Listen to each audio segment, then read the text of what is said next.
a menos 6. Tudo bem, pessoal? Então vamos lá. Resolvendo a parte de baixo aí da equação, né? Que é essa aqui. Resolvendo essa primeira parte, eu vou ter 2π vezes 10 vezes o 100 expoente a menos 6. Eu tenho aqui agora, né, embaixo 6,28, 10 a menos 3. O inverso disso, eu vou ter um xc de 159,15 ohm. Tudo bem, pessoal? Beleza aí? O que ocorreu, né? O que ocorreu com a resistência? Né? Nós tivemos aí um aumento da resistência. Tudo bem, pessoal? Então vamos fazer uso dessa ideia aí, né? Agora eu vou fazer o seguinte, né? Vou colocar uma frequência, né? Uma frequência maior. Tudo bem, pessoal? Vou colocar uma frequência agora de igual outro modelo de 100 Hz.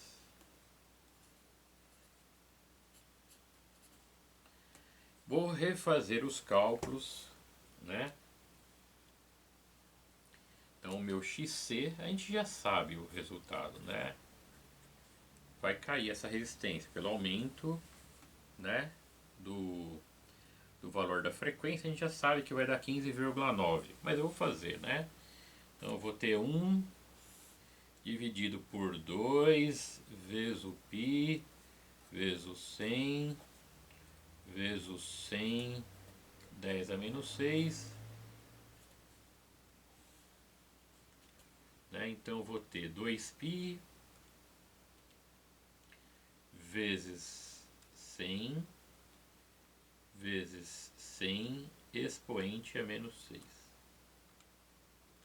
Inverso disso, olha lá, 15,9 ohm. Tá certo, pessoal? Então, conforme eu tiver um capacitor menor, maior vai ser essa resistência. E conforme eu aumento o valor do capacitor para a mesma frequência, né? Se eu tiver um capacitor maior para a mesma frequência, a reatância diminui. Tá bom, pessoal? Então, o que a gente viu aí, né? Vou fazer uma tabelinha aqui, né? O primeiro caso que a gente viu foi uma frequência de 10 Hz. 10 Hz foi a primeira frequência. Quando nós tínhamos um capacitor de 1000 microfarad,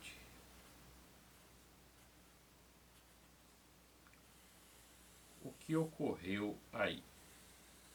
Vou pôr aqui a frequência de 100 Hz e aqui o capacitor de 100 microfarad, né?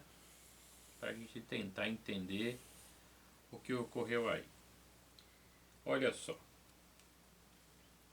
No primeiro caso, o nosso capacitor ele tinha 1000 microfarad, né? Que era esse caso aqui. 1000 microfarad com 10 Hz. A nossa reatância capacitiva foi de 15,9 volts. Então, com 10 Hz, a nossa reatância capacitiva foi de 15,9 ohm. Quando mudamos essa frequência de 10 Hz para 100 Hz, caiu o que? A reatância. A reatância foi de 15,9 ohm para 1,59. Aumentou-se a frequência, aumentou-se a frequência para o mesmo capacitor, diminuiu a reatância. Daí a gente diminuiu o valor do capacitor, né? Então, no momento que trabalhamos com um capacitor menor, com a frequência baixa, a resistência foi para 159,1 ohm.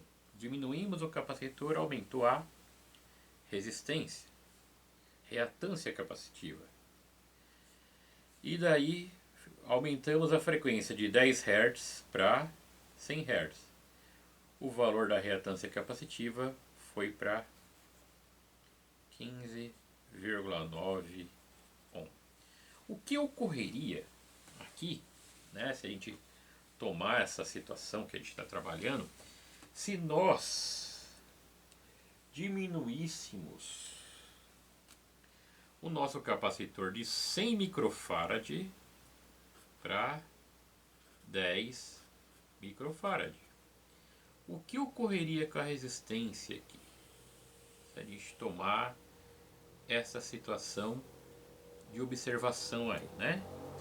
Então, se a gente diminuir esse cara, né, o capacitor foi de 10 microfarad, foi de 100 microfarad para 10 microfarad, a gente vai ter que a reatância vai aumentar, né? Nós vamos ter 1591 ohm. Daí, se a gente tiver com o capacitor de 10 microfarads, formos de uma frequência de 10 Hz para 100 Hz, essa resistência vai cair para 159,1 ohm. Então, o que a gente deve pensar? Com capacitores menores, nós vamos ter uma reatância maior. E para frequências maiores, a reatância vai ser menor, tá certo? Então, conforme maior o meu capacitor, né, eu vou ter o que? Uma reatância menor, tá certo? E conforme menor o capacitor, a reatância é maior. Conforme a frequência é maior, a reatância é menor. Conforme a frequência é menor, a reatância é maior. Tá certo, pessoal? Então aí nós estamos fazendo um estudo bem básico aí, né? Do estudo do capacitor, tá bom? Então, continuando aí, né? Falando sobre o capacitor. O que a gente pode falar mais dele, né? Bem, existe lá o gráfico que a gente já estudou, né, em números complexos, o gráfico polar, né, de reatância em reatância. Eu vou trabalhar com reatância, né? Então eu vou colocar aqui um gráfico, tá certo? Eu vou chamar esse gráfico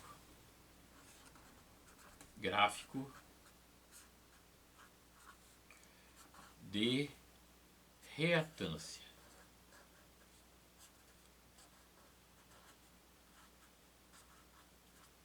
Gráfico de reatância.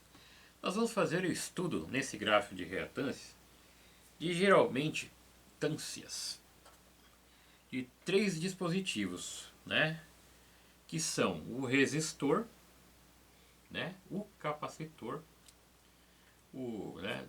Então nós vamos ver o estudo com o resistor, com o indutor e com o capacitor, né? Então vamos lá. Eu vou desenhar aqui o gráfico de reatâncias, pessoal. Nesse gráfico de reatâncias, o eixo X é o eixo dos valores reais. O eixo Y é o nosso eixo de valores imaginários, certo? Nós vamos ver agora a seguinte situação. Quando tivermos um circuito puramente resistivo, com uma fonte AC, então tem uma fonte AC, e tenho um resistor. Num circuito puramente resistivo, que é esse caso aqui, né? O valor de reatância ou resistência mesmo, né? Vai estar sobre o eixo dos reais. Para circuitos puramente resistivos, nós vamos ter a representação do valor de R, né? Exemplo, 10 ohm, 10 ohm, fase 0 grau. Então, para valores puramente resistivos, imaginando aqui que nós temos um resistor de 10 ohm, o valor de resistência para um circuito puramente resistivo aqui vai estar sempre sobre o eixo X, ou eixo dos valores reais. Esse é o gráfico de reatâncias. Reatâncias são resistências dos dispositivos em regime AC. Tá? Quando nós trabalharmos com indutores, né, a reatância indutiva, que nós já vamos dar uma aprofundada mais para frente, vai estar na parte positiva do gráfico de reatâncias. Então a reatância indutiva, ela vai ter, vamos imaginar que tenhamos aí um circuito puramente indutivo.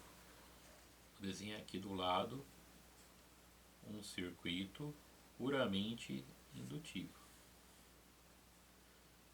Tá certo?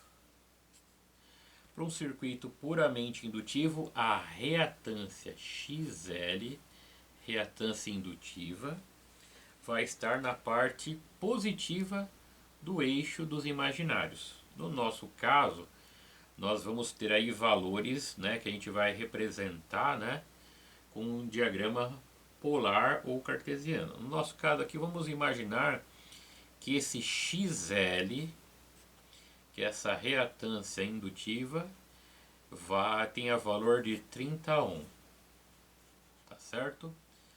30 ohm é o valor de XL. Só que a reatância indutiva estará sempre no eixo positivo dos imaginários. Então a gente pode representar essa reatância indutiva da maneira polar, 30 ohm, fase 90, né? Ou podemos representar também o XL, né, da maneira cartesiana, J 30 ohm. Não vou pôr o ohm que não vai caber aqui, né? Então a representação da impedância indutiva sempre vai estar nos valores positivos do eixo dos imaginários. Isso quer dizer o quê? Que a reatância capacitiva vai estar desse lado aqui. Também vai estar no eixo dos imaginários, só que na parte negativa. Então, se eu tiver um circuito puramente capacitivo, então tenho lá um circuito puramente capacitivo, foi o que a gente estudou, né? Circuito puramente capacitivo. Que esse cara aqui, vamos imaginar que o XC desse cara seja 20 ohm, tá certo? Então eu vou representar esse XC de duas maneiras. Eu posso representar assim: reatância capacitiva na sua forma polar, que é o 20 ohm, fase menos 90 graus, ou posso representar o XC na forma cartesiana. Então XC é igual menos J 30 ohm. Tudo bem, pessoal? Então a gente está começando a fazer um estudo, lembrando de temas passados que foram os números complexos, né? Na qual foi apresentado esse gráfico aqui, né? A gente vai começar a fazer uso agora, tá bom, pessoal? Então, esse gráfico aqui é o gráfico de reatância. Reatância para circuitos capacitivos, né, puros aí, tudo bem, pessoal? Então, é isso aí que a gente vai começar a fazer. Então, quando nós formos trabalhar com um capacitor, né, o que, que a gente vai lembrar? Que a reatância é o que? Está do lado negativo do eixo dos imaginários, tá certo? Então vamos lá, vamos começar a mostrar aí para circuitos puramente capacitivos como isso vai funcionar.